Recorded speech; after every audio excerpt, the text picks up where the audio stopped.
പലസ്തീനായിൽ മരിച്ച കുഞ്ഞുങ്ങൾ ഡോക്ടർമാരും എഞ്ചിനീയർമാരും ആകേണ്ടതാണെന്നാണ് ചിലർ നിലവിളിക്കുന്നത്. എൻ്റെ ചോദ്യം, ആലപ്പുഴയിൽ അവലും മലരും കുന്തിരിക്കവും വാങ്ങി വെച്ചോളൂ എന്ന് പറഞ്ഞ് കൊലവിളി നടത്തിയ ആ പയ്യൻ ഡോക്ടറാകുമായിരുന്നോ, എഞ്ചിനീയർ ആകുമായിരുന്നോ, അതോ ബിൻ ലാഡൻ ആകുമായിരുന്നോ?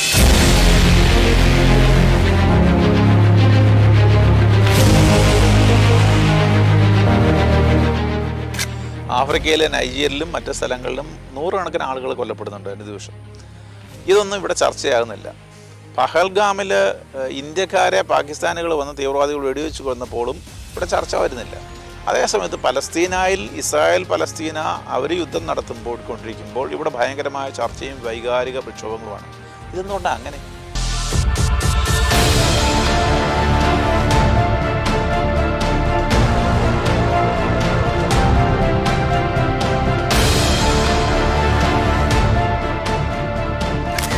കേരളത്തെ വർഗീയമായി ധ്രുവീകരിക്കുവാൻ ചില തൽപര കക്ഷികൾ ശ്രമിക്കുന്നുവോ? പല രാജ്യങ്ങൾ തമ്മിലുള്ള മത്സരത്തിൽ വിജയികൾ തൻ്റെ രാജ്യത്തിൻ്റെ പതാക ഉയർത്തിപ്പിടിച്ച് അവരുടെ ഐഡന്റിറ്റി വെളിപ്പെടുത്താറുണ്ട്. എന്നാൽ ഈ കഴിഞ്ഞ ദിവസം കണ്ണൂരിൽ നടന്ന കായിക മേളയിൽ വിക്ടറി സ്റ്റാൻഡിൽ വിജയികൾ ഉയർത്തിപ്പിടിച്ചത് പാലസ്തീൻ പതാകയായിരുന്നു. ഇവിടെ നടന്നത് ഇന്ത്യയും പാലസ്തീൻ തമ്മിലുള്ള വെള്ള കായിക മത്സരവുമായിരുന്നു. കൂടെ കൊടപിടിക്കുവാൻ കേരളത്തിലെ ഒരു പ്രമുഖ നേതാവും കൂടെ.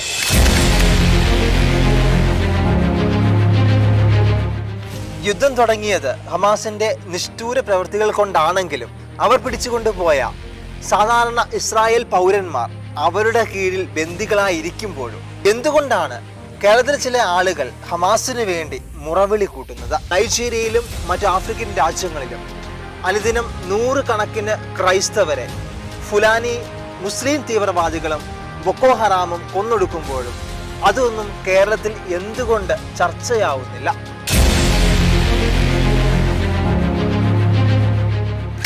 അന്താരാഷ്ട്ര തലത്തിൽ നടക്കുന്ന സമാധാന ശ്രമങ്ങൾക്ക് തുരങ്കം വെക്കുന്ന ഹമാസിന്റെ ചില നിലപാടുകളെക്കുറിച്ച് ഇന്ന് നമ്മോടൊപ്പം ചർച്ചയ്ക്ക് എത്തിയിരിക്കുന്നത് ഇന്നിന്റെ പ്രവാചക ശബ്ദമായ തറൈ കടവിലച്ചനാണ്. അച്ഛനെ എല്ലാ പ്രേക്ഷകരുടെ പേരിലും ഈ പ്രോഗ്രാമിലേക്ക് ഏറെ സ്നേഹത്തോടെ സ്വാഗതം ചെയ്യുന്നു. തുറന്നു പറഞ്ഞ് തറൈ കടവിലച്ചൻ. അച്ഛാ, ഈ അടുത്തിടെ ആലപ്പുഴയിൽ നടന്ന PFIയുടെ ഒരു ജാഥയിൽ കൊലവിളിയുമായി ഒരു പിഞ്ചു കുട്ടി മുന്നോട്ട് വരുന്നത് നമ്മൾ എല്ലാവരും കാണുകയുണ്ടായി. അച്ഛാ, ഇതേ ആശയം എല്ലാ കുട്ടികളുടെ ഇടയിലും പ്രചരിപ്പിക്കുവാൻ വേണ്ടി തന്നെ കഴിഞ്ഞ ദിവസം കണ്ണൂരിൽ നടന്ന കായികോത്സവത്തിൽ ഒരു പ്രമുഖ നേതാവിൻ്റെ കൂടെ ഒരു പാലസ്തീൻ പതാകയുമേന്തി വിജയികളായ കുട്ടികളെ നമ്മൾ കാണുവാനിടയായി. ഇതിൻ്റെ പിന്നിലുള്ള ചില ആളുകളുടെ ഹിഡൻ അജണ്ട എന്തായിരിക്കും? ഷക്കീന പ്രേക്ഷകർക്ക് നമസ്കാരം. ഈ ഒരു കാര്യം മനസ്സിലാക്കണമെങ്കിൽ ഇപ്പോൾ ഈ 20 ദിന പരിപാടികൾ സജസ്റ്റ് ചെയ്തതിന് ശേഷം ഉണ്ടാകുന്ന ആ ഒരു ഡെവലപ്മെൻറ്റിനെ കൊണ്ട് നമ്മൾ മനസ്സിലാക്കണം. ഇപ്പോൾ ഹമാസ് പറയുന്നത് ഈ യഹൂദ കുട്ടികളെ, അവർ ബന്ധികളാക്കിയ യഹൂദ കുട്ടികളെ തിരിച്ച് ബോംബുമായിട്ട് അവരുടെ തന്നെ വീടുകളിലേക്ക് അയക്കുമെന്നാണ്. നിങ്ങളുടെ ആരുടെയെങ്കിലും കുഞ്ഞുങ്ങളെയോ പ്രിയപ്പെട്ടവരെയോ ആരെങ്കിലും കള്ളന്മാരെ പിടിച്ചുകൊണ്ട് പോയതിന് ശേഷം നിങ്ങളുടെ വീടുകളിലേക്ക് തന്നെ ബോംബുമായിട്ട് അവരെ അയക്കുമെന്ന് പറഞ്ഞാൽ നിങ്ങൾ എന്ത് ചെയ്യും? എന്ത് നിങ്ങൾ ചെയ്യണമെന്നാണ് ആഗ്രഹിക്കുന്നത്? ഇതേ ആവശ്യം തന്നെയാണ് ഞാൻ പറയുന്നത്. ഈ നമ്മുടെ നാട്ടിൽ കരഞ്ഞ കാണിച്ച ആളുകളുടെ വീടുകളിലേക്ക് അവരുടെ പ്രിയപ്പെട്ടവർ ബോംബുമായിട്ട് വന്നാൽ, സാഹചര്യം ഉണ്ടായാൽ എന്ത് ചെയ്യും എന്നുള്ളതാണ്. ഈ ഹമാസിൻ്റെ തീവ്രമായിട്ടുള്ള നിലപാടുകൾ മനസ്സിലാക്കണമെങ്കിൽ 2-3 കാര്യങ്ങൾ നമ്മൾ അറിയേണ്ടത് ആവശ്യമാണ്. ഒന്നാമതായി, ഈ ഹമാസിൻ്റെ കവനൻ്റ് എന്ന് പറയുന്ന 1988 അവർ രൂപീകരിച്ചതിൻ്റെ അടിസ്ഥാന തത്വശാസ്ത്രമുണ്ട്, ഹമാസിൻ്റെ കവനൻ്റ്. 2, ഈ പലസ്തീനായും ഇസ്രായേലും എങ്ങനെയാണ് ഇങ്ങോട്ട് എമർജ് ചെയ്യുന്നതെന്നുള്ളൊരു ചിന്തയും ഉണ്ടാവണം. ഹമാസ് കവനൻ്റിനകത്ത് വളരെ ചുരുക്കി പറയുകയാണെങ്കിൽ അവരുടെ അടിസ്ഥാന 36 ആർട്ടിക്കിളുകളാണ് അതിനകത്തുള്ളത്. പലസ്തീനയുടെ സ്വാതന്ത്ര്യത്തിന് ഇസ്രായേലിൻ്റെ പൂർണ്ണ നാശം അനിവാര്യമാണെന്നുള്ളതാണ് ഏറ്റവും പ്രധാനപ്പെട്ട ഒരു സ്റ്റേറ്റ്മെൻറ്റ്.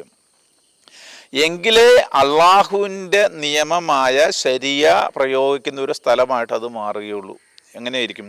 ഇസ്രായേലിനെ പൂർണ്ണമായിട്ട് നശിപ്പിക്കണമെന്നാണ്. അതാണ് അവർ ഈ കളിച്ചുകൊണ്ട് നടത്തുന്ന സ്ഥലത്ത് പിടിച്ചുകൊണ്ടൊക്കെ പോകുന്നത്. പക്ഷെ അത് കാണാനായിട്ടുള്ള കണ്ണ് നമ്മുടെ നാട്ടിലെ തീവ്രവാദികൾക്കില്ല, അവരോട് കൂടെ അവരുടെ നൽകുന്ന സുഖം ആസ്വദിച്ച് നടക്കുന്ന ജനത്തിനുമില്ല. അതിനായി നിർത്താതെ ജിഹാദ് ചെയ്യണമെന്നാണ് അതിൻ്റെ അകത്ത് മറ്റൊരു പോയിന്റ്. ചർച്ചകളിലൂടെ ഒരു പരിഹാരം അവർ അംഗീകരിക്കുന്നില്ല. പിന്നെ എങ്ങനെയുണ്ടാകും?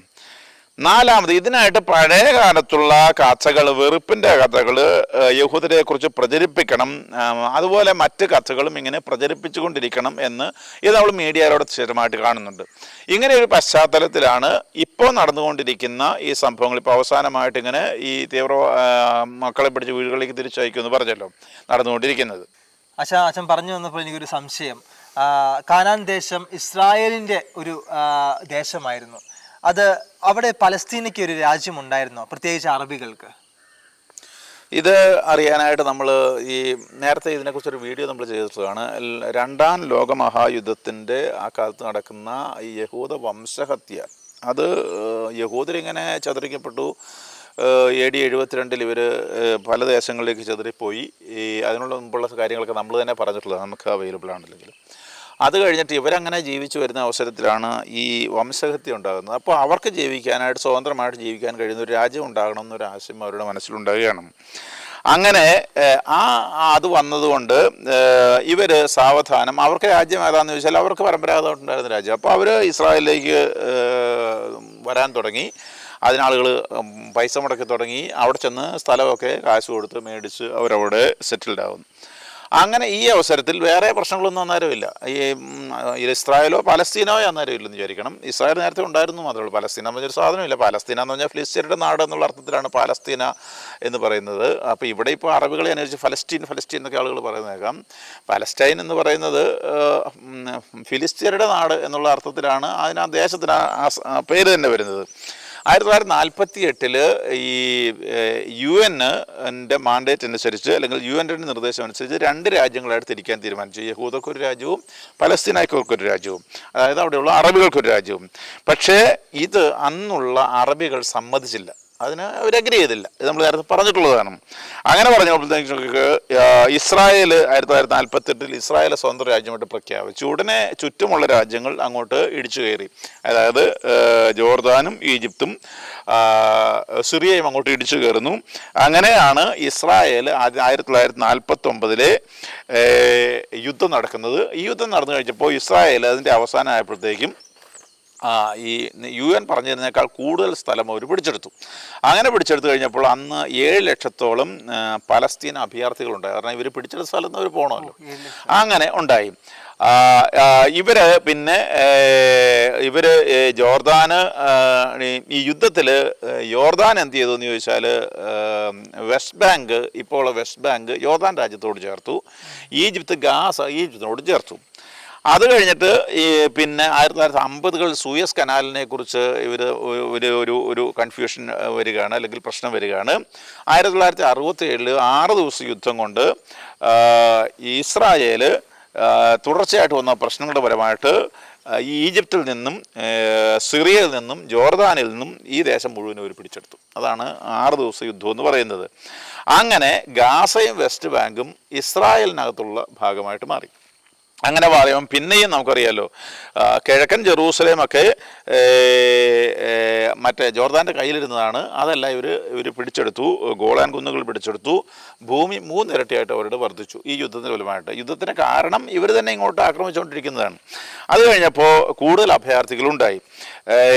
പല വിഭാഗങ്ങൾ ഈ കാലഘട്ടത്തിൽ ഇവരുടെ ഇടയിൽ, ഈ അറബികളുടെ ഇടയിൽ പല വിഭാഗമുണ്ട്. ഇതിനെ ഏകീകരിക്കാനായിട്ടുള്ളൊരു ശ്രമം നടത്തിയ ആളാണ് പിന്നീട് യാസർ അറഫാത്ത് എന്ന് പറയുന്നത്. ജോർദാനിലും സിറിയയിലും ഈജിപ്തിലും കീഴിലുള്ള ജനം എങ്ങനെയാണ് ഒരു പാലസ്തീൻ ദേശീയതയിലേക്ക് വരികയുണ്ടായത്? ഈ യാസർ അറഫാത്ത് അത് ഏകീകരിക്കുവാനുള്ള ശ്രമം നടത്തിയോ? ഇസ്രായേൽ നടത്തിയ യുദ്ധത്തിൽ ഇസ്രായേൽ ദേശം പിടിച്ചു കഴിഞ്ഞപ്പോൾ അവിടെയുള്ള ജനം ഓട്ടോമാറ്റിക്കായിട്ട് അതാത് രാജ്യങ്ങളിലേക്ക് നീങ്ങിയെന്ന് നമുക്ക് മനസ്സിലാക്കാം. പക്ഷേ ഇതൊരു പ്രത്യേക ജനമാണ്. ഇത് സാധാരണ ഒരാളുമായിട്ട് ചേർന്ന് പോകുന്നൊരു സമൂഹമല്ല. ഈ ഒരു പശ്ചാത്തലത്തിലാണ് യാസിർ അറഫാത്ത് എമർജ് ചെയ്യുന്നത്. അദ്ദേഹം ജനിച്ചത് 1929 ഈജിപ്തിലാണ് ജനിച്ചത്. ഗാസയിൽ നിന്ന് വരുന്ന ഒരു കുടുംബമായിട്ടാണ് കണക്കാക്കുന്നത്. 1956 കൈറോയിൽ യൂണിവേഴ്സിറ്റിയിൽ നിന്ന് എൻജിനീയറിംഗ് പഠിച്ചു. 1958 അദ്ദേഹം കുവൈറ്റിൽ ജോലി ചെയ്യുന്ന അവസരത്തിൽ പലസ്തീൻ പ്രവാസികളോട് ചേർന്ന് ഫത്ത എന്ന് പറയുന്ന ഒരു മൂവ്മെൻറ്റ്, പലസ്റ്റീനിയൻ ലിബറേഷൻ മൂവ്മെൻറ്റിന് രൂപം നൽകുന്നു. ഇദ്ദേഹം 1958 ഫത്തായ്ക്ക് രൂപം നൽകുന്നത്. ലക്ഷ്യം എന്താണ് ഈ ഫത്തായുടെ എന്ന് ചോദിച്ചാൽ ആയുധം ഉപയോഗിച്ച് പലസ്തീനെ മോചിപ്പിക്കുക. അപ്പോൾ ഇവരുടെ തുടക്കം മുതലുള്ള ഒരു ചിന്ത ഈ ആയുധം ഉപയോഗിച്ച് മോചിപ്പിക്കുക എന്നുള്ളതാണ്. ഗറില്ല യുദ്ധങ്ങൾ അതിനായിട്ട് ആരംഭിക്കുന്നു 1960-കളിൽ. 1964 അറബ് ലീഗിൻ്റെ സഹായത്തോടു കൂടി അന്ന് PLO, അതായത് പാലസ്തീൻ ലിബറേഷൻ ഓർഗനൈസേഷൻ സ്ഥാപിക്കപ്പെടുകയാണ്. 1967 ഈ പറയുന്ന നമ്മൾ പറഞ്ഞ യുദ്ധം ഉണ്ടായ കാലത്ത് അറഫാത്ത് ഇങ്ങനെ ഉണ്ടായിരുന്ന ഒരു നേതാവ് മുൻനിരയിലേക്ക് വരികയാണ്. അങ്ങനെ നിരയിലേക്ക് വന്നു. കാരണം ഇസ്രായേൽ വെസ്റ്റ് ബാങ്കും ഗാസയും ഈ സമയത്ത് ഈ ഈസ്റ്റ് ജെറുസലേം പിടിച്ചെടുത്തെന്ന് പറഞ്ഞല്ലോ. 1969 അറഫാത്ത് PLOയുടെ ചെയർമാനായിട്ട് പാലസ്തീനിയൻ ഗ്രൂപ്പുകളുടെ എല്ലാം നേതാവായിട്ട് മാറി. അതായത് പ്രശ്നം ഉണ്ടാകുമ്പോഴാണല്ലോ കൂടുതൽ നേതൃത്വത്തിലേക്ക് ആളുകൾ വരാനായിട്ട് എളുപ്പം. അങ്ങനെ വന്നു. 1970-71 കാലഘട്ടത്തിൽ ഉണ്ടായ പ്രശ്നം എന്താണെന്ന് ചോദിച്ചാൽ, ജോർദാൻ രാജ്യവുമായിട്ട് ഈ അങ്ങോട്ട് കയറിയ പലസ്തീനക്കാർ വലിയ ബഹളം ഉണ്ടായി കഴിഞ്ഞപ്പോൾ ഈ കലാപത്തിൽ ജോർദാൻ ഇവരെ പുറത്താക്കി. അതായത് ഇവർ രണ്ടും അറബികളും മുസ്ലിങ്ങളുമാണ്, പക്ഷെ അവർക്ക് ഇവരെ സ്വീകരിക്കാൻ പറ്റുകയില്ല. ഇതുപോലെ തന്നെ ഈജിപ്തുകാർ അവിടെയോട്ട് ചേർന്ന ആളുകളെ ആദ്യമൊക്കെ ജോലിയൊക്കെ കൊടുത്തിരുന്നു, അതിലൊക്കെ പരിഗണിച്ചിരുന്നെങ്കിൽ പിന്നീട് അവിടുന്ന് അവരെ മാറ്റി നിർത്തുകയാണ്. ഇപ്പോഴും അവരങ്ങനെ ഒരു സിറ്റുവേഷൻ മാറ്റി നിർത്തുകയാണ് ചെയ്തത്. PLO 1970-82 കാലഘട്ടത്തിൽ PLO ലെബനോനിൽ നിന്നുകൊണ്ട് എന്ത് ചെയ്തു, ഇസ്രായേലിനെ ആക്രമിച്ചുകൊണ്ടിരുന്നു ലെബനോനിൽ. അപ്പോൾ ഇസ്രായേൽ 1982 ലെബനോൻ കീഴടക്കി. അറഫാത്ത് അപ്പോൾ ടുണീഷ്യയിലേക്ക് പോയി. 1980-കളിൽ പല ലഹളകൾക്ക് ശേഷം ഇവർ ചർച്ചകൾക്ക് തയ്യാറായി. 88 നിലനിൽക്കാനുള്ള ഇസ്രായേലിൻ്റെ അവകാശത്തെ ഈ പറയുന്ന ഫത്ത ഇവർ അംഗീകരിച്ചു 1988. ഇതുവരെ ഇവരുടെ ചിന്ത ഇസ്രായേൽ നിലനിൽക്കാൻ അവകാശമില്ല എന്നാണ്. മനസ്സിലായില്ല, മറ്റൊന്നുമില്ല, നിലനിൽക്കാൻ അവകാശമില്ല, അത്രമാത്രം. അങ്ങനെ അംഗീകരിച്ചതുകൊണ്ട് അറഫാത്തിന് അന്ന് UN അസംബ്ലിയെ അഭിമുഖിച്ച് സംസാരിക്കാനായിട്ടുള്ള അവസരം കിട്ടി. 1993 അറഫാത്തും ഇസ്രായേൽ പ്രൈം മിനിസ്റ്ററുമായിട്ട് സൈൻ ചെയ്യുന്ന അമേരിക്കയുടെ മധ്യസ്ഥ സൈൻ ചെയ്യുന്നതാണ് ഓസ്ലോ അക്കോർഡ്. അത് അവർ ഒപ്പുവെച്ചു. അങ്ങനെയാണ് പലസ്തീനിയൻ അതോറിറ്റി നിലവിൽ വന്നത്. അതായത് ഇവർക്ക് പരിമിതമായിട്ടുള്ള അവകാശങ്ങൾ കെട്ടിക്കൊണ്ട് അവർക്ക് സ്വതന്ത്രമായിട്ടുള്ള സ്വയംഭരണമൊക്കെ നടത്താമെന്നുള്ള ഒരു സംവിധാനം ഉണ്ടാകുന്നത്. ചർച്ചകൾ വഴി സമാധാനം എന്ന് സമ്മതിച്ചെങ്കിലും ഇവരെ നമുക്കിനി ചർച്ചകളിലൂടെ ഇത് പരിഹരിക്കാമെന്ന് സമ്മതിച്ചെങ്കിലും 2000 ഇങ്ങോട്ട് വരുമ്പോൾ നമ്മൾ കാണുന്നത് പിന്നെയും ഈ ഇൻഡിഫാഡ ഉണ്ടാകുന്നതാണ്. ഇവർക്കെതിരെ ഇസ്രായേലിനെതിരെ ഇങ്ങനെ ഇടയ്ക്കിടയ്ക്ക് വലിയ ആക്രമണങ്ങൾ ഉണ്ടാകുന്നതാണ്. 2004 അറഫാത്ത് മരിച്ചു കഴിഞ്ഞപ്പോൾ പാലസ്തീനിലുണ്ടായിരുന്ന ഈ തീവ്ര ഗ്രൂപ്പുകൾ രണ്ടായിട്ടങ്ങ് പിരിഞ്ഞു. ഒരു ഗ്രൂപ്പ് മുഹമ്മദ് അബ്ബാസ് നയിക്കുന്ന പാലസ്തീൻ അതോറിറ്റിയുടെ കീഴിൽ വെസ്റ്റ് ബാങ്കിൽ അതിൻ്റെ നിലയുറപ്പിച്ചു. മറ്റൊരു ഭാഗം ഇസ്രായേലിനോട് ചർച്ച വേണ്ട, അവരോട് യുദ്ധം ചെയ്താൽ മതി എന്ന് പറഞ്ഞുകൊണ്ട് ഹമാസിൻ്റെ നേതൃത്വത്തിൽ ഗാസയിൽ നിലയുറപ്പിച്ചു. അതായത് ഹമാസ് ചിന്തകളുടെ 2006 പാർലമെൻറ്റ് തെരഞ്ഞെടുപ്പിൻ്റെ അവസരത്തിൽ ഹമാസ് ഗാസയിൽ വിജയിച്ചു, ഇലക്ഷനിലൂടെ വിജയിച്ചതാണ്. എന്നാൽ ഫത്ത അവരെ അംഗീകരിച്ചില്ല. അതുപോലെ തന്നെ ഈ ഹമാസ് ഇസ്രായേലിനെ പൂർണ്ണമായിട്ട് ഉന്മൂലനം ചെയ്യാനായിട്ട് ഉള്ള നിശ്ചയദാർഢ്യമായിട്ട് വരുന്ന ഒരാളുകളായതുകൊണ്ട് US യൂറോപ്പോ ഇസ്രായേലോ ഒന്നും ഇവരെ അംഗീകരിച്ചില്ല. ഇതിൻ്റെ ഫലമായിട്ട് 2 ഗവൺമെൻറ്റുകൾ നിലവിൽ വന്നവിടെ. അതാണ് ഫത്ത ഭരിക്കുന്ന വെസ്റ്റ് ബാങ്കും ഹമാസ് ഭരിക്കുന്ന ഗാസയുമായിട്ട് മാറിയത്. ഇനി 2007 ഹമാസും ഫത്തയും തമ്മിൽ യുദ്ധം നടക്കുന്നുണ്ട്. ഈ യുദ്ധത്തിൽ ഹമാസ് ഗാസയിൽ നിന്ന് ഫത്തയെ പുറത്താക്കി എന്ന് മാത്രമുള്ള അതിൻ്റെ ഉദ്യോഗസ്ഥരെയും അതിൻ്റെ ആളുകളെയും എല്ലാം അവർ ദാരുണമായിട്ട് വധിക്കുകയുണ്ടായി. 600 പലസ്തീനികൾ 2006-2007 ഇവർ തന്നെ കൊന്നതാണ്, പരസ്പരം വെട്ടിക്കൊന്നതാണ്. 2007 മാത്രം ഈ പറയുന്ന ഹമാസ് 161 പലസ്തീനികളെ കൊന്നിട്ടുണ്ട്. ഇവരുടെ ആളുകൾ തന്നെ 700 ആളുകൾക്ക് വളരെ മോശമായിട്ട് മുറിവേറ്റിട്ടുണ്ട്. അത് ചിലരെ കൊന്ന് നമ്മൾ നേരത്തെ പറഞ്ഞിട്ടുള്ളതാണ്. കെട്ടിടത്തിന് മുകളിൽ താഴേക്ക് വലിച്ചെറിഞ്ഞ് കൊല്ലുകയൊക്കെയാണ് ചെയ്തത്. ഇങ്ങനെ ഇവർ തമ്മിൽ അതായത് ഇതിൻ്റെ ഈ ഹമാസിൻ്റെ അടിസ്ഥാന ചിന്ത എന്താണെന്ന് പറഞ്ഞാൽ ഇസ്രായേലിനെ ഭൂപടത്തിൽ നീക്കുക എന്നുള്ളതാണ്. അത് ഇസ്രായേൽ സമ്മതിക്കുമോ? ലോകത്ത് ആരെങ്കിലും സംഭവിക്കും? അവർക്ക് ജീവിക്കണ്ടേ? അപ്പോൾ അവർക്ക് ജീവിക്കാനുള്ള അവകാശം പൂർണ്ണമായിട്ട്, അതായത് രണ്ട് രാജ്യം ഒരു സൊല്യൂഷൻ എന്ന് പറയുന്നത് നിലവിൽ ഇവർക്ക് സ്വീകാര്യമല്ല. ഇന്ന് നമ്മൾ നോക്കിയാൽ ഈ വെസ്റ്റ് ബാങ്കിൽ 34 ലക്ഷം ആളുകൾ താമസിക്കുന്നുണ്ട്. ഗാസയിൽ 21 ലക്ഷം ആളുകളുടെ കണക്കാണ് 2025 ഉണ്ടായിരുന്നത്. അപ്പോൾ ഇങ്ങനെയാണ് കാര്യങ്ങൾ നിൽക്കുന്നത്. ഈ ഒരു പശ്ചാത്തലത്തിൽ ആണ് ഹമാസുമായിട്ടുള്ള ഈ ചർച്ചകളെല്ലാം വേണ്ട എന്ന് ഈ മറ്റ് രാജ്യക്കാർ പറയുന്നത്. അച്ഛാ, എനിക്കൊരു സംശയം. നൈജീരിയയിലും മറ്റ് ആഫ്രിക്കൻ രാജ്യങ്ങളിലും നിരവധി ക്രൈസ്തവ സഹോദരങ്ങളെ വെടിവെച്ച് കൊല്ലുന്ന ഫുലാനി തീവ്രവാദികൾ, ഇതൊന്നും കേരളം എന്തുകൊണ്ട് ചർച്ചയാകുന്നില്ല? കേരളത്തിൽ എപ്പോഴും പാലസ്തീൻ അനുകൂലം അല്ലെങ്കിൽ ഹമാസ് അനുകൂലം. എന്താണ് ഇതിൻ്റെ പിന്നിലെ ചേതോവികാരം? ഇതിൻ്റെ മറ്റൊരു കോമഡി എന്ന് പറയുന്നത് അന്തർദേശീയ തലത്തിൽ ഹമാസ് പാലസ്തീൻ വിഷയം ചർച്ചയാകുന്നുമില്ല. എന്തുകൊണ്ടായിരിക്കാം? ഈ ചാർട്ടർ അനുസരിച്ച് ഞാൻ സൂചിപ്പിച്ചതുപോലെ ഖുർആനൊക്കെ കോട്ട് ചെയ്തുകൊണ്ട് പറയുന്നത് ഇസ്രായേലിൻ്റെ ഉന്മൂലനമാണ് അവരുടെ ലക്ഷ്യം. പിന്നെ എങ്ങനെയാണ് ആ ഉന്മൂലനം ചെയ്യുന്നത് വരെ ലോകാവസാനം ഉണ്ടാവുകയില്ല. ഇത് ഹദീസുകളിലുള്ളതാണ് കേട്ടോ.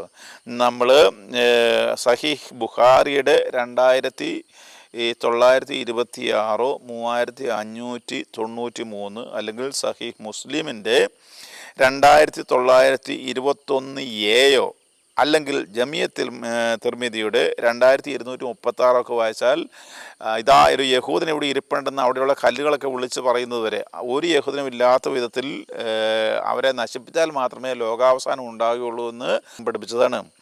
അങ്ങനെ പഠിപ്പിച്ചു കഴിഞ്ഞിട്ട് ഇതൊക്കെ അവർ വെച്ചുകൊണ്ടാണ് ഈ ചാർട്ടർ സംസാരിക്കുന്നത്. എന്തുകൊണ്ടാണ് ഇസ്രായേലിൻ്റെ ഉന്മൂലനം ആവശ്യമായിരിക്കുന്നത് ചോദിച്ചേക്കാം. അതിന് ആർട്ടിക്കിൾ 11 ഉത്തരം പറയുന്നുണ്ട്. അതിൻ്റെ കാരണം എന്താണെന്നറിയാമോ? ഇത് നമ്മൾക്ക് അറിയേണ്ടതാണ്. ഇസ്ലാമിക വഖഫാണ് പലസ്തീന എന്ന് പറയുന്ന സ്ഥലം. അതുകൊണ്ട് ആ ദേശം മറ്റാർക്കും അവകാശമില്ല. അത് ഇസ്രായേലിൻ്റെ സ്ഥലവും വെസ്റ്റ് ബാങ്കിൻ്റെ സ്ഥലവും ഗാസയും എല്ലാവരും ചേർന്ന സ്ഥലമാണ് ഇവർ പറയുന്നത്. ഭൂമിയിലുള്ള മുസ്ലിങ്ങൾക്ക് വേണ്ടി ഭാവിയിലെല്ലാം അവർക്ക് ഈ വഖഫ് കാര്യങ്ങൾക്ക് ഉപയോഗിക്കുന്നതിന് വേണ്ടിയിട്ട് വഖഫ് ചെയ്തിരിക്കുന്നതാണ്. ആര്? അതിനാണ് ഇവർ ഈ പല കഥകൾ ഉണ്ടാക്കി പറയുന്നത്. നമ്മൾ ഓർത്തുകൊള്ളണം, ഈ ഇവരുടെ പ്രവാചകൻ നൈറ്റ് ജേണി നടത്തിയെന്നാണ് ഇവരുടെ വിശദീകരണം. പക്ഷേ അവിടെ ചെന്നപ്പം അവിടെ മോസ്കിലേക്ക് ചെന്നു എന്ന് പറയുമ്പോൾ അവിടെ നിന്ന് യഹൂദന്മാരുടെ ദേവാലയവും ഇല്ല, ഇവരുടെ മോസ്കും ഇല്ല, ഒന്നുമില്ല. ഇനി ആർട്ടിക്കിൾ 12 നോക്കിയാൽ അനുസരിച്ച് ജോർദാൻ മുതൽ ഇതിൻ്റെ അതിർത്തി, വഖഫ് ദേശത്തിൻ്റെ അതിർത്തി പറയുകയാണ്. ജോർദാൻ മുതൽ മെഡിറ്ററേനിയൻ വരെ ഇത് ഇസ്രായേലിൻ്റെ അതിർത്തി ബൈബിളിൽ പറഞ്ഞിരിക്കുന്നതാണ്. അത് അങ്ങോട്ടെടുത്ത് അപ്ലൈ ചെയ്തിരിക്കുകയാണ് അവരുടെ വഖഫിലേക്ക്. അത് മുസ്ലിമിൻ്റെ ഭൂമിയാണെന്ന് പ്രഖ്യാപിച്ചിരിക്കുകയാണ്. അത് വീണ്ടെടുക്കുക എന്നുള്ളത് എല്ലാ മുസ്ലിങ്ങളുടെയും ഏറ്റവും പ്രധാനപ്പെട്ട കടമയാണെന്നാണ് പറയുന്നത്. നിങ്ങൾ മനസ്സിലായോ? ഈ പലസ്തീന പ്രശ്നം അന്തർദേശീയ തലത്തിൽ ചർച്ചയാകുന്നില്ല എന്ന് മാത്രമേ ഉള്ളൂ. ഈ എല്ലാ ദേശത്തും ആളുകൾ മുസ്ലിങ്ങൾ കിടന്ന് ബഹളമാണ്. കാരണം അത് അവരുടെ മണ്ണാണെന്നുള്ള ചിന്തയാണ്. എന്തിനാണ് ഈ കേരളത്തിൽ കിടന്നുകൊണ്ട് അവിടെയുള്ളത്? നമ്മുടെ പഹൽഗാമിൽ ഇതൊന്നും ഇവർക്ക് പ്രശ്നമല്ല. എന്ത് പ്രശ്നം ഉണ്ടായാലും ഇവിടെ വലിയ വ്യാപാര യുദ്ധം നടന്നുകൊണ്ടിരിക്കുക, അതൊന്നും പ്രശ്നമല്ല. പലസ്തീന മോചിപ്പിക്കണം. അതുകൊണ്ടാണല്ലോ ഈ ചർച്ച ഇങ്ങനെ വരുന്നത്. ഇങ്ങനെ ഇവരിലേക്ക് ഈ തീവ്രവാദം അടിച്ചേൽപ്പിച്ച് വിടുന്നതാണ് നമ്മൾ കാണുന്നത്. അതിനു വേണ്ടിയിട്ട് ലോകത്ത് എല്ലായിടത്തും ബഹളമാണ്. ഇതിൻ്റെ ആർട്ടിക്കിൾ 14ഉം 15ഉം വായിക്കുകയാണെങ്കിൽ ഇത് ഏതൊരു മുസ്ലിമിൻ്റെയും, അതാദ്യം പലസ്തീനയിലുള്ള ആളുകളുടെയാണ്, രണ്ടാമത് അറബികളുടെ എല്ലാവരുടെയുമാണ്, മൂന്നാമത് എല്ലാ മുസ്ലിങ്ങളുടെയും കടമയാണ്. അത് പുരുഷൻ്റെയും സ്ത്രീയുടെയും എല്ലാം കടമയാണ്. ഇതിനെ മോചിപ്പിക്കുക, ഈ വകഭൂമി വീണ്ടെടുക്കുക, രക്ഷപ്പെടുത്തുക എന്നൊക്കെയുള്ളതാണ് ഈ 14ഉം 15ഉം പറയുന്നത്. 15 നമ്മൾ നോക്കുകയാണെങ്കിൽ ഇക്കാര്യങ്ങൾ കുട്ടികളെ പഠിപ്പിക്കണം എന്ന് പറയുന്നുണ്ട്. ഇതാണ് അവരെ ബ്രെയിൻ വാഷ് ചെയ്യുന്നത്. ഇതാണ് നമ്മൾ ഇപ്പോൾ ഈ കലോത്സവത്തിലൊക്കെ കാണുന്നത്. ഇത് സ്കൂളിലെ പാഠ്യപദ്ധതിയിൽ ഉൾപ്പെടുത്തണം എന്ന് പറയുന്നുണ്ട്. അതിനടിസ്ഥാന കാരണം പോലെ പറയുന്നത് ഈ സ്കൂളുകളൊക്കെ ഈ ക്രിസ്ത്യാനികൾ കൊണ്ടുവന്നതാണ്. അവരുടെ ആശയങ്ങളൊക്കെ നീക്കിയിട്ട് ഇസ്ലാമിൻ്റെ ആശയം സ്കൂളിൽ പഠിപ്പിക്കണമെന്നുള്ളതാണ്. അതിനുവേണ്ടി പാഠ്യപദ്ധതികൾ മാറ്റണം. ഇതിൻ്റെ ഭാഗമായിട്ടാണ് ഇന്ന് കേരളത്തിൽ ഈ വടക്കൻ കേരളത്തിൽ കലോത്സവത്തിൽ പാലസ്തീനൻ പതാക പിടിച്ചു എന്നൊക്കെ പറഞ്ഞല്ലോ, ആ കുട്ടികളിലേക്ക് ഈ വിഷം കയറ്റി വിടുക. അത് അവരുടെ ഇടയിൽ ആവശ്യത്തിന് കയറിയിട്ടുണ്ട്. അതുകൊണ്ടാണല്ലോ ഒരു കൊച്ച് അവലും മലരും വാങ്ങി വെച്ചോളൂ, കുന്തിരിക്കം വാങ്ങി വെച്ചോളൂ എന്നൊക്കെ വിളിച്ച് പറയുന്നത്. ഇത് മറ്റുള്ളവരെ പ്രായമായവർ പഠിപ്പിക്കുന്നവരാണ്, ആ കൊച്ചിനെ ചുമന്നുകൊണ്ട് പോകുന്നതാണ് നമുക്കറിയാമല്ലോ. ഇതെല്ലാം പഠിപ്പിക്കുമ്പോഴും ഒന്നും സംഭവിക്കാതെ ഇവിടെ ഇരിക്കുന്ന രാഷ്ട്രീയ നേതൃത്വമുണ്ട്, അത്യാവശ്യം മത നേതൃത്വമുണ്ട്, പൊതുസമൂഹമുണ്ട്. ഇത് തീവ്രവാദത്തെ ഇങ്ങനെ നീങ്ങിക്കൊണ്ടിരിക്കുകയാണ്. ഈ പറയുന്ന ഡോക്യുമെൻ്റ് വഴി മുഴുവനും ഈ പറയുന്ന ഖുറാനും ഇതെല്ലാം അവർ കോട്ട് ചെയ്യുന്നുണ്ട്. ആർട്ടിക്കിൾ 30 നമ്മൾ വായിച്ചാൽ ജിഹാദ് ആയുധമേന്തി ശത്രുവിനെ നേരിടുന്നത് മാത്രമല്ല എന്ന് പറയുന്നുണ്ട്. ജിഹാദ് അങ്ങനെ നേരിടുന്നത് മാത്രമല്ല, അത് എഴുത്തുകളിലൂടെ ചെയ്യണം, ബുദ്ധി കേന്ദ്രങ്ങളിലൂടെ ചെയ്യണം, മീഡിയയിലൂടെ ചെയ്യണം, പ്രസംഗകരിലൂടെ ചെയ്യണം, അധ്യാപകരിലൂടെ എല്ലാം ചെയ്യേണ്ടിയിരിക്കുന്നു എന്നാണ് പറഞ്ഞത്. ഇതിൻ്റെ ഭാഗമായിട്ടാണ് നമ്മുടെ നാട്ടിൽ ഈ പറയുന്ന സ്ക്രിപ്റ്റ് എഴുതി കൊടുത്തിട്ട് ഈയിടെ പലസ്തീനിലെ കുട്ടികളുടെ പേര് വിളിച്ച് പറയുക എന്നുള്ള സംവിധാനമൊക്കെ ഉണ്ടായത്. അപ്പോൾ നമ്മളിങ്ങനെ ഇവരെ എല്ലാം സോപ്പിട്ടും പലവിധ സ്വാധീനിച്ചും ഈ പലസ്തീന പ്രശ്നം നാട്ടിലെ എല്ലാം പ്രശ്നമാക്കി മാറ്റുക എന്നുള്ളതാണ്. ഇനി പേര് വിളിക്കുന്ന പരിപാടി വന്നപ്പോൾ, ഇത് ഈയിടെ കണ്ടുപിടിച്ച ഒരു പരിപാടിയാണല്ലോ. ഈ ആളുകളെ, ഈ പേര് വിളിച്ച ആളുകളെ നമ്മൾ ഇവിടെയുള്ള പ്രധാനപ്പെട്ട ഒരു പ്രശ്നത്തിൻ്റെ അവസരത്തിൽ കണ്ടില്ല എന്നും കൂടി ഓർത്തുകൊള്ളണം. പെഹൽഗാമിൽ മതം നോക്കിയിട്ട്, നാണമില്ലാതെ തുണി പൊക്കി നോക്കിയിട്ട് ആളുകളെ വെടിവെച്ച് കൊല്ലുമ്പോഴും ഈ പറയുന്ന കരയുന്ന ആളുകൾ, അതായത് സിനിമാ മോഡലിൽ കരയുന്ന ആളുകളെ അവിടെയൊന്നും കണ്ടില്ല, സങ്കടപ്പെടുന്ന ആളുകളെ കണ്ടില്ല. അതുപോലെ തന്നെ മനുഷ്യത്വരഹിതമായിട്ട് ഇസ്രായേലിൽ അവർ കയറിയിട്ട് അവിടെ കളിച്ചുകൊണ്ടിരിക്കുന്ന ആളുകളെയൊക്കെ പിടിച്ചുകൊണ്ട് പോയപ്പോൾ അവരെ ദാരുണമായിട്ട് കഴുത്ത് വെട്ടിയും പീഡിപ്പിച്ചതൊക്കെ നമ്മൾ നേരത്തെ പറഞ്ഞിട്ടുള്ളതാണ്. എല്ലാം ചെയ്ത് പോയപ്പോഴും ഇവർക്കൊന്നും ഒരു കണ്ണീരും ഉണ്ടായിരുന്നില്ല. അപ്പം ഇങ്ങനെയുള്ള ഗാസയേക്കാൾ എത്രയോ അധികം കൂടുതൽ ആളുകൾ മറ്റ് സ്ഥലങ്ങളിൽ മരിക്കുന്നുണ്ട്, യുദ്ധങ്ങളിൽ മരിക്കുന്നുണ്ട്. ഇതൊന്നും ഇവർക്കൊന്നും ഒരു പ്രശ്നമല്ല. ഇവർ പറയുന്നത് ഭൂമിയിൽ ഡോക്ടർമാർ, എൻജിനീയർമാർ, രാഷ്ട്രീയക്കാർ, ഇങ്ങനെയുള്ള സാമൂഹ്യ സേവകരെ, ലോകത്തെ മാറ്റിമറിക്കാനുള്ള ആളുകളെയാണ് ഇസ്രായേൽ കൊന്നൊടുക്കിയതാണ്. അത് മനസ്സിലാക്കാൻ ചെറിയൊരു സംഭവം പറയാം. 1992 ഡെൻമാർക്ക് എന്ന് പറയുന്ന രാജ്യം അന്ന് ഈ പലസ്തീനായിൽ ഗതിയില്ലാതിരുന്ന ലെബനനിൽ താമസിച്ചുകൊണ്ടിരുന്ന 321 പേർക്ക് അഭയം നൽകി. 321 പേർക്ക് പലസ്തീനക്കാരാണ്. അവർക്കന്ന് ഒരു സിറ്റിസൺഷിപ്പും ഇല്ല, ഒന്നുമില്ല. അത് അവിടെ ചെന്ന് കഴിഞ്ഞപ്പോൾ, ഈ ഡെൻമാർക്കിൽ ചെന്ന് ജീവിക്കാൻ തുടങ്ങിയപ്പോൾ ഒരു ജോലിയൊന്നും ചെയ്യാൻ, ഇനി യൂറോപ്പിലോട്ട് ചെല്ലുമ്പോൾ സാധാരണ അവരൊരു ജോലിയില്ലാത്തവരുടെ അല്ലെങ്കിൽ ഇവർക്കുള്ളൊരു സംരക്ഷണ തുക കൊടുക്കും. ഇതിനകത്ത് 64% ആളുകളും ഈ പോയതിൽ ക്രിമിനലുകൾ, കുറ്റവാളികളായിട്ട് മാറി. 67 പേരിൽ ജയിൽവാസം അനുഭവിച്ചു എന്ന് പറയും. 137 പേര് പിഴകൾ അടച്ചു എന്ന് പറഞ്ഞാൽ കുറ്റകൃത്യങ്ങൾക്ക് പിഴകൾ അടച്ചു. ഇവർക്ക് രണ്ടാം തലമുറ ജനിച്ചപ്പോൾ അത് 999 പേരുണ്ടായിരുന്നു പറഞ്ഞാൽ മീഡിയ നമുക്ക് തരുന്ന കണക്ക്. ഇതിനകത്ത് 337 പേര് ക്രിമിനലുകളായി. അപ്പോൾ ഈ വെടിവെച്ച് കൊന്നവർ ഡോക്ടർമാരാകാനുള്ളവരാണ്, ക്രിമിനലാകാനുള്ളവരാണ്, അത് നമുക്കറിയത്തില്ല. ഇനി ഒരു ചെറിയ ഒരു 1-2 എക്സ്പീരിയൻസ് പറയുകയാണെങ്കിൽ, ഞങ്ങൾ ആർക്കിയോളജിക്കൽ ടൂറുകളുമായിട്ട് ഈ തുർക്കിയിൽ കൂടെ ഇങ്ങനെ പോകുമ്പോൾ ഒരു സ്വീഡനിൽ നിന്നുള്ള ഒരാളാണ് വണ്ടി ഓടിച്ചുകൊണ്ടിരുന്നത്, വലിയൊരു ബസ് ഓടിച്ചുകൊണ്ടിരുന്നത്. ഇയാൾ ഈ കുട്ടികളെ എവിടെയെങ്കിലും വഴിക്ക് കാണുകയാണെങ്കിൽ അപ്പോൾ വണ്ടി നിർത്തിയിടും, ദൂരെ പിള്ളേരെ കണ്ടാൽ മതി. തുർക്കിയിലുള്ള ഒരു ഇസ്ലാമിക രാജ്യത്തുള്ള കാര്യമാണ് പറയുന്നത്. നമുക്ക് ഈ കുട്ടികളെ പ്രത്യേകിച്ച് തിരിച്ചറിയാം. ഈ മുസ്ലിം കുട്ടികളെ അറിയാം, മറ്റു കുട്ടികളെ അറിയാം. ഈ രാജ്യങ്ങളിലൂടെ നടന്നാൽ എന്തൊരു ഇത് അവർ കാണിക്കുന്നതെന്നും. ദൂരെ നിർത്തും. എന്നാണെന്നറിയാമോ? ദൂരെ നിർത്തിയിട്ട് ഈ പിള്ളേരുടെ കൈ കല്ലില്ല എന്ന് ഉറപ്പ് വന്നാൽ മാത്രമേ വണ്ടി എടുക്കുമായിരുന്നുള്ളൂ. കാരണം ഈ വണ്ടിക്ക് എതിരെ പറ്റിയാൽ ഇയാളുടെ ഉത്തരവാദിത്തമാണിത്. അതായത് നമ്മളെ അനങ്ങാൻ വിടുകയില്ല. അത്രയും പേടിച്ചാണ് ഈ ആളുകൾ ജീവിക്കുന്നത്, ഈ കുട്ടികൾ. ഇവർ ഈ തീവ്രവാദം, അതായത് ഒരു നല്ല കാര്യവും പഠിപ്പിക്കുകയില്ല, തീവ്രവാദം മാത്രം പഠിപ്പിച്ച് മറ്റവനെ കൊല്ലുക, ആക്രമിക്കുക എന്നുള്ള പറഞ്ഞു വരുന്നത്. മറ്റൊരു അനുഭവം പറയുകയാണെങ്കിൽ, ഈജിപ്തിൽ ഞങ്ങൾ പോകുമ്പോൾ, എല്ലാം ഈ ആർക്കിയോളജിക്കൽ ടൂറുമായിട്ട് പോകുന്നതാണ്. പോകുന്ന അവസരത്തിൽ നമ്മളൊരു സ്ഥലത്ത് ചെന്നിറങ്ങിയാൽ ഉടനെ ഈ പിള്ളേർ ഓടി വന്ന് കയറി പൈസ ചോദിക്കുകയാണ്. അപ്പം ദാരിദ്ര്യം കൊണ്ടാണ് നമ്മൾ വിചാരിക്കാം, പക്ഷേ അതൊരു ബിസിനസ്സാണ്. നമ്മൾ ഒബ്സർവ് ചെയ്താൽ അറിയാം, ഇവരുടെ കാരണവന്മാർ അപ്പുറത്ത് നിൽപ്പുണ്ട്, പോയി മേടിച്ചോണ്ട് നമ്മളെ അങ്ങോട്ടും. നമുക്ക് ഇപ്പോൾ ഇന്ത്യയിൽ ഒരാൾ വന്നിറങ്ങുമ്പോൾ ഉടനെ പുറകെ കേടി പൈസ ചോദിച്ചുകൊണ്ടിരുന്നില്ല, എങ്ങനെ ഇരിക്കും? ഇങ്ങനെ പിള്ളേരെ ട്രെയിൻ ചെയ്യും. ഇങ്ങനെ ഒരു യാതൊരു കൾച്ചറും ഇല്ലാത്ത വിധത്തിൽ പിള്ളേരെ ട്രെയിൻ ചെയ്യുന്ന ഒരു സംവിധാനം സ്കൂളിലൊക്കെ ഈ തീവ്രവാദം പഠിപ്പിക്കും, ഇവനെ തോക്കും കൊടുത്തു വിടും. ഇതാണ് ഈ കുട്ടികൾക്ക് വേണ്ടിയിട്ടാണ്.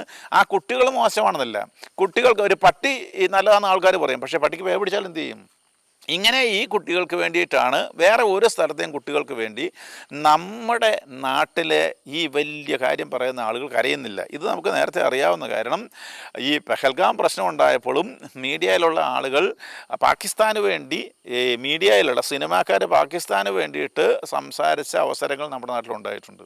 ഇനി ഈ ഹമാസ് കവനൻ്റെ ആർട്ടിക്കിൾ 13 പറയുന്നത് യഹൂദരുമായിട്ട് യാതൊരു ചർച്ചയും പാടില്ല എന്നാണ്. അത് അങ്ങനെ ഒരു സാധ്യമല്ല.